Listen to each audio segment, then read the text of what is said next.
అందరికీ నమస్కారం అండి. కమల విన్యాసం ఈ మాట ఎందుకు అంటున్నానో ఈ వీడియో చివరిలో మీకు అర్థమవుతుంది. వీడియోని ఎండ్ వరకు అయితే చూడండి, చాలా ఆసక్తికరంగా ఉండబోతుంది. One nation one party political national game షురు అయినట్టేనా? టార్గెట్ ఫిక్స్ చేసిన బీజేపీ హైకమాండ్ తదుపరి గురి అంతా బెంగాల్ దీది పైన, బీహార్ ను వదిలేది లేదంటున్న కమల్నాథులు. ఇటు డిఎంకే అటు బీఆర్ఎస్ కి కూడా టెండర్లు. వేగంగా పావులు కదుపుతున్న కాషాయ దళం. దేశ వ్యాప్తంగా కాషాయ జెండా ఎగరబడమే లక్ష్యంగా పెట్టుకున్నారా? నార్త్ ఇండియా పార్టీ అనే ముద్ర చెరిపేసుకునే యత్నాలు. మరి ఇది సాధ్యమేనా? సాధ్యపడుతుందా?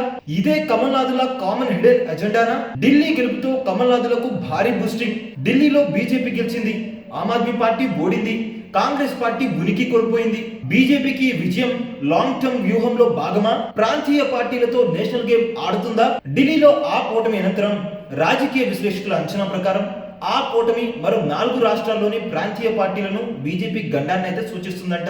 తమను వ్యతిరేకించే ఒక్కొక్క ప్రాంతీయ పార్టీని ధ్వంసం చేయటమే వ్యూహంగా బీజేపీ ముందుకు సాగుతున్నట్టు తెలుస్తుంది. తమను వ్యతిరేకించే ప్రాంతీయ పార్టీల వేళ్లను తెగ నరకటమే లక్ష్యంగా పెట్టుకుంటున్నట్టు స్పష్టమవుతుంది. ఢిల్లీలో ఆమ్ ఆద్మీ పార్టీని ఓడించిన తర్వాత ఈ వాదన మరింత బలపడింది. ఇప్పటికే దేశంలోని చాలా రాష్ట్రాల్లో ప్రాంతీయ పార్టీలు అధికారంలో ఉన్నాయి. ప్రాంతీయ పార్టీల సంస్కృతిని క్రమక్రమంగా తొలగిస్తూ పోతే కాంగ్రెస్ వంటి జాతీయ ప్రతినిధి పక్షంతో పొలిటికల్ గేమ్ సులభమవుతుందని బీజేపీ ఆలోచిస్తుందట. అవును, నిజమే. మహారాష్ట్రలో శివసేన, బీహార్లో లాలూ ప్రసాద్ యాదవ్ నాయకత్వంలోని ఆర్జేడీ, ఒడిశాలోని నవీన్ పట్నాయక్ నేతృత్వంలోని బీజు జనతాదళ్ పార్టీల పరిస్థితే ఇందుకు ఒక కరెక్ట్ ఎగ్జాంపుల్ గా చెప్పుకోవచ్చు. అంతేందుకు మొన్నటికి మొన్న ఏపీలో వైసీపీని, నిన్న ఢిల్లీలో ఆమ్ ఆద్మీ పార్టీని కుదేలు చేయడంలో బీజేపీ ఇదే వ్యూహాన్ని అమలు చేసింది. ఆంధ్రప్రదేశ్ ను గమనిస్తే ఇక్కడ అధికారంలోని ప్రాంతీయ పార్టీ వైసీపీని ఓడించేందుకు టీడీపీ, జనసేనతో బీజేపీ చేతులు కలిపింది. 151 స్థానాలతో సంక్షేమం వ్యూహంతో జనానికి నవరత్నాల పేరిట లక్షలాది రూపాయలు వెదజల్లిన కనీసం ప్రతిపక్ష హోదా దక్కని పరిస్థితిని బీజేపీ అయితే రచించింది. పార్లమెంట్ లో తిరుగులేని మద్దతు ప్రకటించిన అప్పటి సీఎం అహంకారాన్ని బీజేపీ తట్టుకోలేకపోయింది. స్వతంత్ర రాజ్యాన్ని సహించలేకపోయింది. ఏదేమైతేనే అసలు ఉనికి లేని ఏపీలో బీజేపీ అధికార కూటమి పాలిస్తుంది.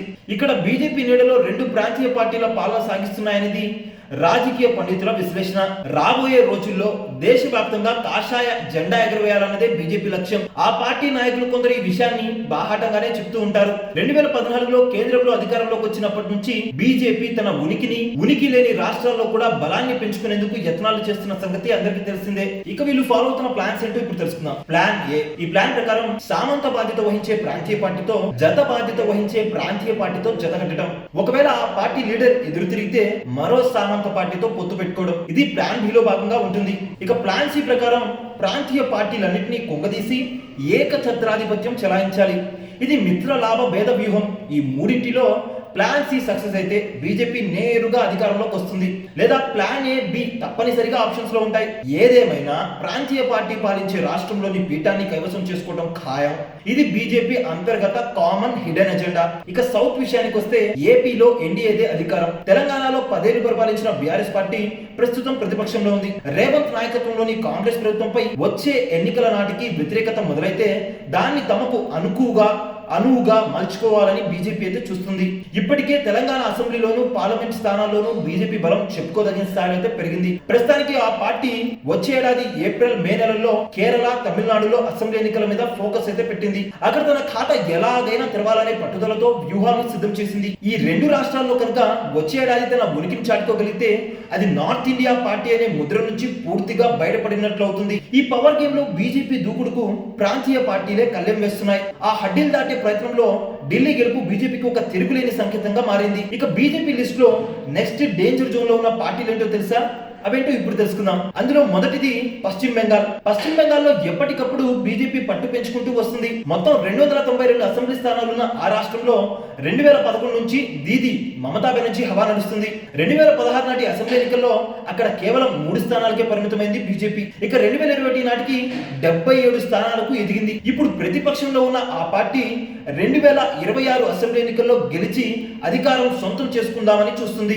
ఇప్పుడు ఢిల్లీలో ఆ కూటమి బీజేపీకి భారీ బూస్టింగ్ కానుంది. కోల్కతాలో డాక్టర్ రేప్ అండ్ మర్డర్ ఘటన తర్వాత మమతా సర్కార్ పై వ్యతిరేకత ఓ స్థాయిలో కనిపిస్తుంది. దీన్ని ఉపయోగించుకొని రాజకీయంగా ఎదగాలని బీజేపీ అయితే చూస్తుంది. మొత్తానికి తమదే నెక్స్ట్ రూలింగ్ పార్టీ అని పశ్చిమ బెంగాల్ బీజేపీ చీఫ్ సువేందు అధికారి ధీమా అయితే వ్యక్తం చేస్తున్నారు.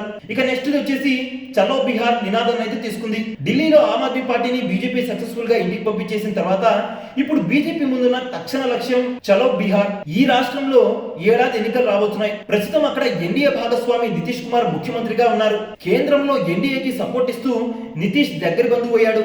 కానీ ఇక్కడే మహా ట్విస్ట్ ఉంది. ఆయన ఏం కోరితే అది చేయాలి, లేకపోతే తూచ్ అంటూ పార్లమెంట్ లో పేచీకి దిగటం ఆయన నైజం. ఈ 5 ఏళ్లలో ఎన్డీఏలో ఎన్నాళ్ళు ఉంటాడో ఊడతాడో బీజేపీకి కూడా తెలియదు. ఇలాంటి అనూహ్య పరిణామాలు చోటు చేసుకున్నప్పుడల్లా నితీష్ ఎదుట ప్రణమిల్లి ప్రణామాలతో ప్రసన్నం చేసుకోవాల్సిందే. ఇలాంటి క్లిష్ట పరిస్థితి నుంచి బయటపడటానికి ఆపద్ధర్మ మిత్రలాభాలని పాటించినా ఎక్కువ సీట్లలో గెలిచి మళ్ళీ వచ్చే ఎన్నికల నాటికి తమ పార్టీ బలం పెంచుకునేందుకు బీజేపీ వ్యూహరచన చేస్తుంది. సో ఇదండి కమల విన్యాసం and one nation one party తాలూకా పూర్తి వివరాలు అయితే మీకైతే ఈ వీడియోలో నేను చెప్పడం జరిగింది. ఈ వీడియో మీకు ఎలా అనిపించిందో కింద కామెంట్ చేయండి అండ్ మీ అభిప్రాయాన్ని కూడా తెలియజేయండి. Thank you for watching our video still and okay then see you, bye by.